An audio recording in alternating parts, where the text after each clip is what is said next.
Welcome in another video of physics student. Last lecture में हमने energy conservation in Lenz law का detail study किया था। तो आज के इस वीडियो लेक्चर में हम फ्लक्स का डिटेल में स्टडी करेंगे, that is a magnetic flux. तो शुरू करते हैं आज का ये video. So the next topic of syllabus is the flux of the field.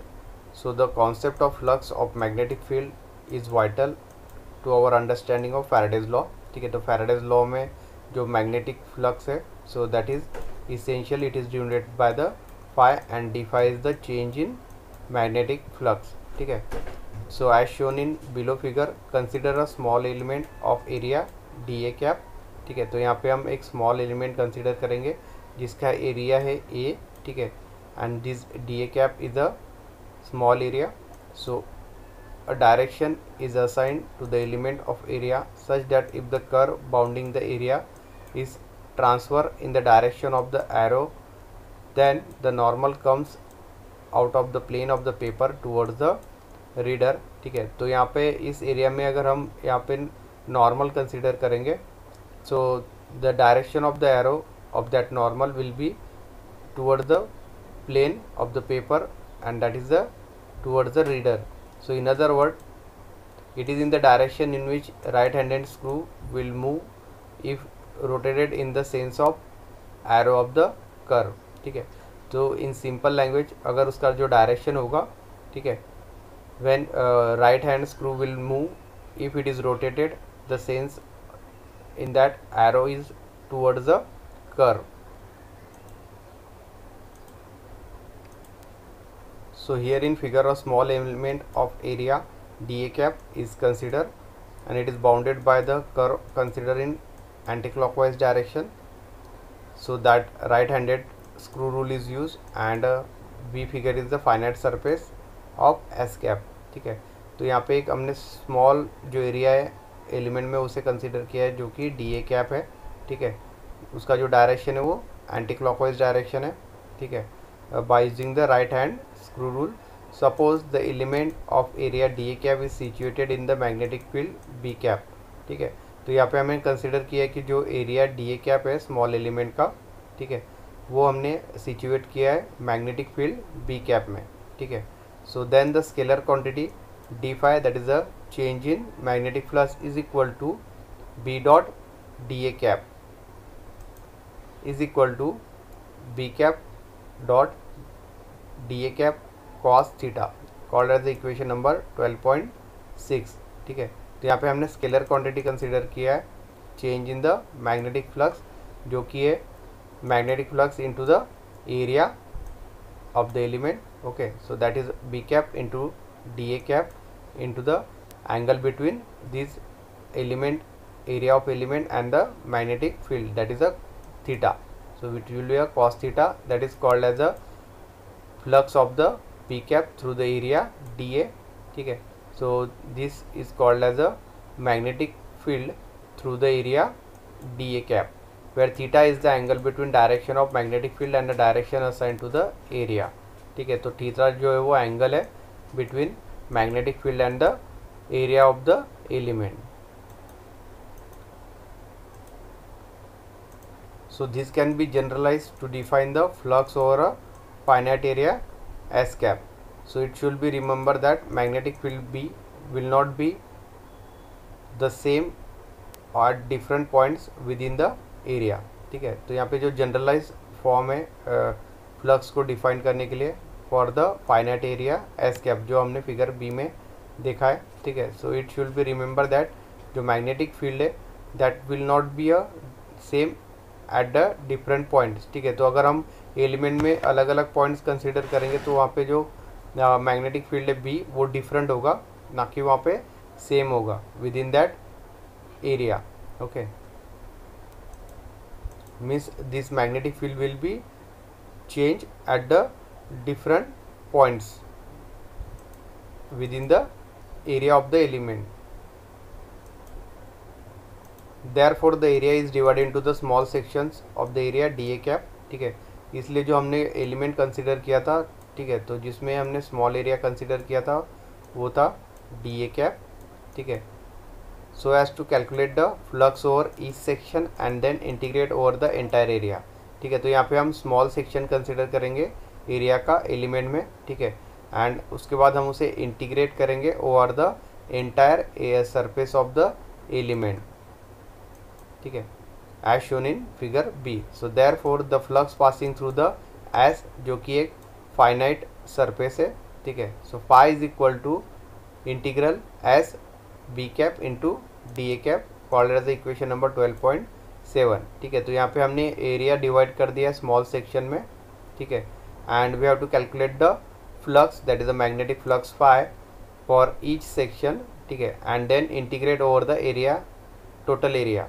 ठीक है, तो एक सेक्शन का हम यहाँ पे इंटीग्रल फॉर्म करेंगे या फ्लक्स कैलकुलेट करेंगे एंड उसे इंटीग्रेट करेंगे over whole area of the element.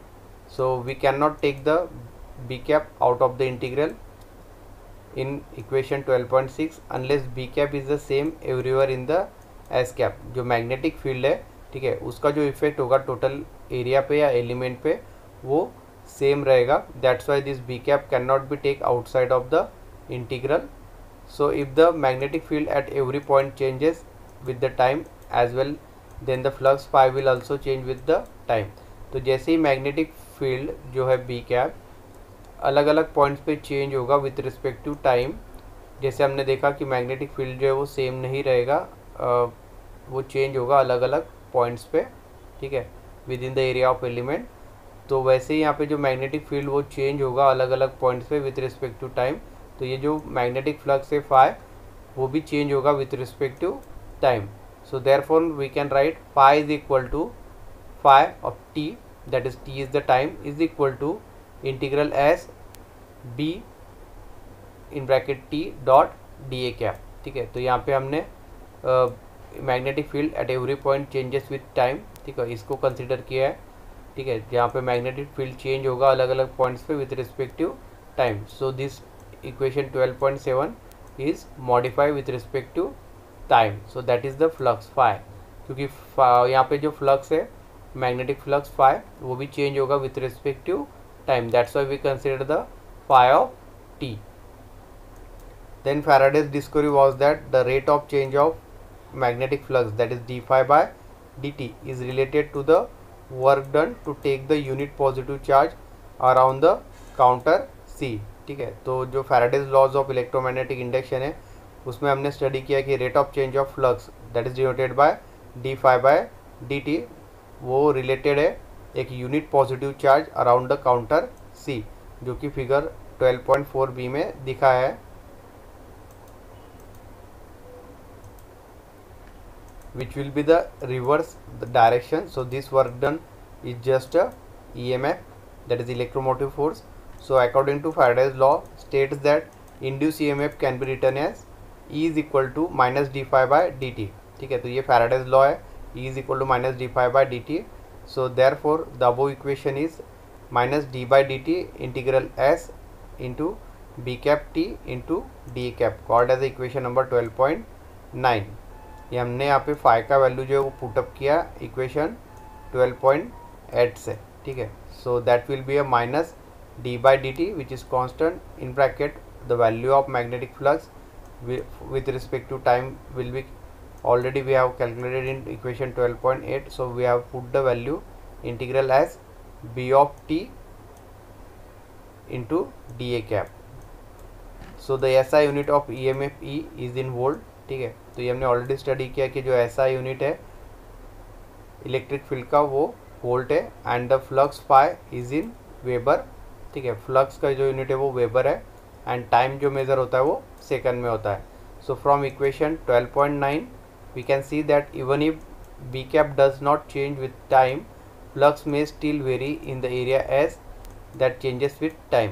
ठीक है, तो इससे हमें पता चलता है इक्वेशन से कि अगर मैग्नेटिक फ्लक्स जो है वो चेंज नहीं हो रहा है with respect to time, means that is constant, but the flux phi जो मैग्नेटिक फ्लक्स है may still vary if the area edge change. ठीक है, तो जो मैग्नेटिक फ्लक्स फाई है वो चेंज होगा with respect to the change in the surface and the time.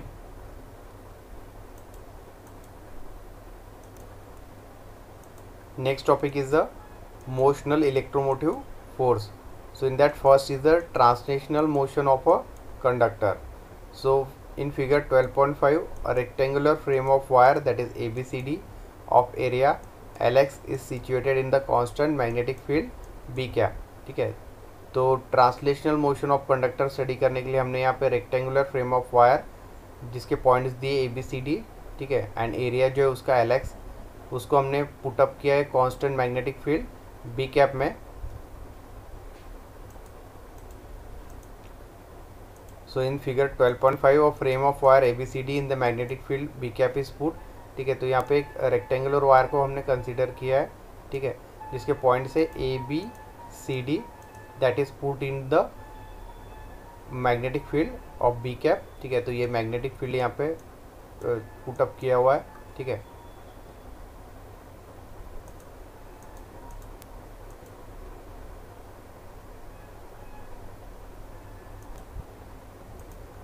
as the wire of BC of length L is moved out of the velocity V cap, to increase the X, the area of the loop ABCD also increases. ठीक है, तो जो wire है BC, ठीक है, तो वो अगर हम जिसका लेंथ दिया है L, अगर वो मूव होगा with the velocity V to increase the X, the area of the loop ABCD is also increase. ठीक है, अगर यहाँ पे BC जो सेक्शन है जिसका लेंथ L है वायर का, ठीक है, अगर वो मूव होगा जिसका वेलोसिटी है V, ठीक है, so that will increase the area of the ABCD loop.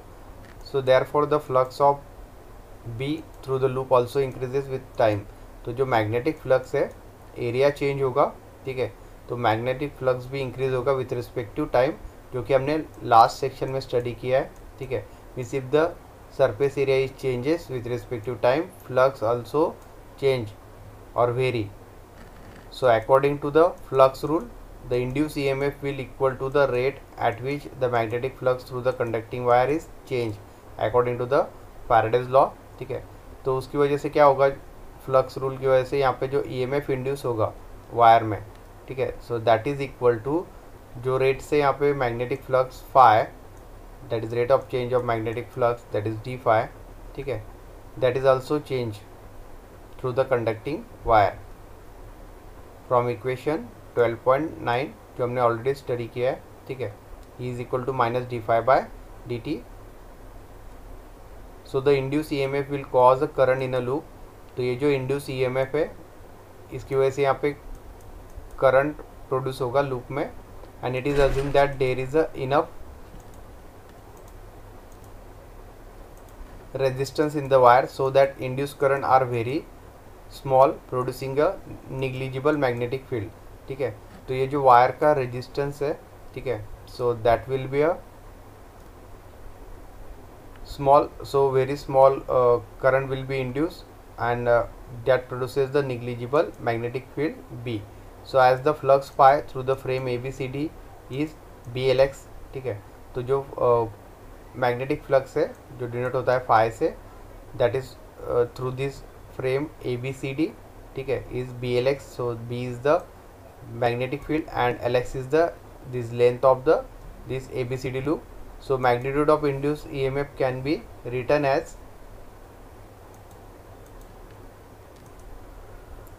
modulus of E is equal to d phi by dt, that is rate of change of magnetic flux with respect to time. So we are putting the value of phi जो अभी हमने यहाँ पे calculate किया, that is BLX. So d by dt, the value of phi will be the BLX, where B is the magnetic field and Lx is the length of this ABCD frame. So it is BL dx by dt, so is equal to BLV.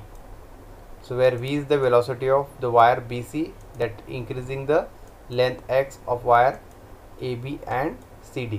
ठीक है, तो हमने यहाँ पे consider किया था कि जो BC सेक्शन है उस वो मूव हो रहा है with the velocity V, and that will change the surface area or the these ABCD sections. Okay, so that will be a BLV, where B is the magnetic field, V is the velocity of the wire BC, and L is the length.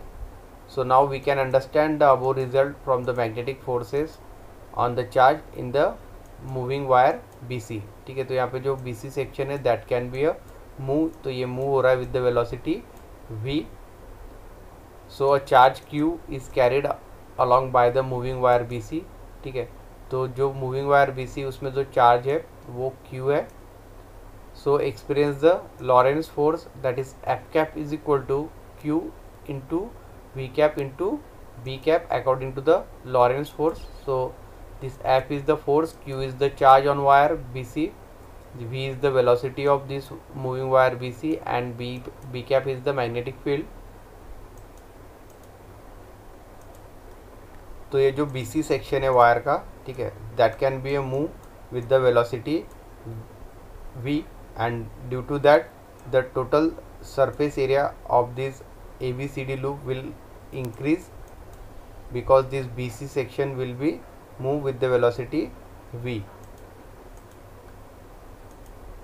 and उसकी वजह से यहाँ पे जो magnetic flux है they are also change with respective और vary with respective time. So this Lorentz force which will be a perpendicular to both V cap and B cap, जो velocity है moving wire BC का and जो magnetic field है, ठीक है, they are perpendicular to both and hence parallel to the wire BC, ठीक है, and it is parallel to the wire BC. So the force F cap is constant along the length of wire BC. तो ये जो force है Lorentz force, it is constant along the length L of the wire as V and B are constant, ठीक है. तो यहाँ पे जो velocity and magnetic field है ये दोनों constant है, and due to that this force is also constant because it includes this product of velocity and the magnetic field. So therefore F cap is also constant and 0 elsewhere because V is equal to 0 for stationary part of CDAB, ठीक है. तो यहाँ पे जो CDAB part है wire का या loop का, ठीक है, so that is stationary part, therefore its velocity will be 0 when the charge Q moves at the distance L. तो जो चार्ज Q है along the wire BC that will be move along the length L of the wire. So the work done by the Lorentz force is equal to that is W is equal to F into L. सो F is the Lorentz force, L is the length और the distance. So therefore it is equal to QVB sine theta into L. तो यहाँ पे हमने value put किया F का, that is QVB sine theta into the L is the distance. So where theta is the angle between this magnetic field and the velocity V. So the EMF generated is a work charge that is E is equal to W by Q, ठीक है.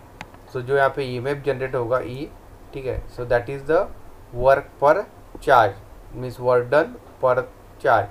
So that is equal to VB sine theta into L, called as equation number 12.11.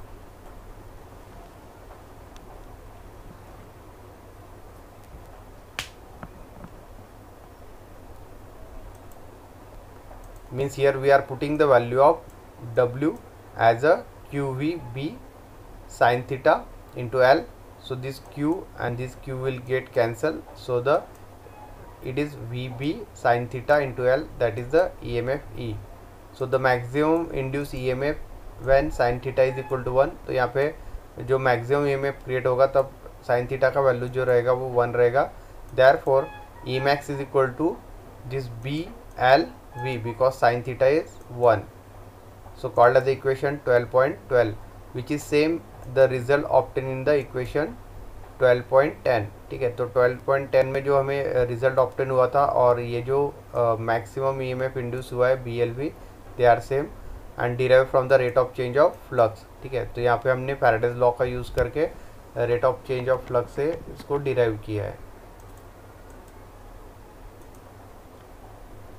So in general it can be prove that any circuit whose parts move in the fixed magnetic field, the induced EMF is the time derivative of flux phi regardless of the shape of the circuit, ठीक है.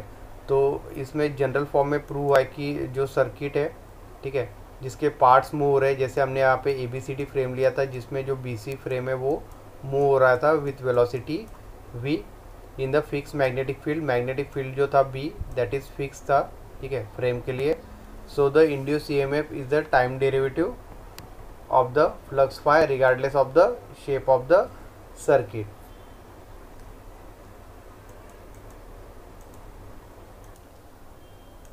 The flux rule is applicable in case of wire loop that is kept stationary, ठीक है। तो flux rule हम यहाँ पे applicable कर सकते हैं जो कि वायर लूप के लिए जो स्टेशनरी होगा, ठीक है, and the magnetic field is change, ठीक है। तो यहाँ पे जो वायर लूप होगा वो स्टेशनरी होगा and the magnetic field B जो होगा वो वेरी होगा, that is change. So the Lorentz force on electrical charges is given by, तो इस केस में जो लॉरेंस फोर्स होगा F, so that is given by F is equal to Q in bracket E plus V into B. So where this E is the electric field. So there are new special forces due to the changing magnetic fields. So any force on charge at the rest in stationary wire comes from the term E cap, ठीक है। तो यहाँ पे हमने जो new force apply किया है that is E, ठीक है, for this stationary wire loop. So Faraday's observation led to the discovery that electric and magnetic fields are related by the new law. So in the region where magnetic field is changing with time, electric fields are generated, ठीक है। तो यहाँ पे एक new observation या discovery create हुआ है regarding the electric and magnetic field according to the Faraday's observation. तो इस न्यू लॉ में जो रीजन है वेयर मैग्नेटिक फील्ड है is change with respect to time, ठीक है। तो मैग्नेटिक फील्ड अगर चेंज हो रहा है, ठीक है, इंक्रीज या decrease with respect to time, so in that case the electric fields are generated, ठीक है। तो यहाँ पे इलेक्ट्रिक फील्ड जनरेट होगा that is denoted by E. तो यहाँ पे हमने न्यू कॉन्सेप्ट स्टडी किया है, ठीक है। So it is this electric field which drives the electrons around the conductor circuit, ठीक है, and due to this electric field जो इलेक्ट्रॉन्स है, ठीक है, वो कंडक्टर्स में फॉर्म्स होंगे, ठीक है, that drives the electrons in the conductor and it is responsible for the induce EMF in the stationary circuit, ठीक है। एंड इसी इलेक्ट्रॉन्स के मोशन की वजह से यहाँ पे करंट या ईएमएफ इंड्यूस होगा स्टेशनरी सर्किट में with the change in magnetic flux phi.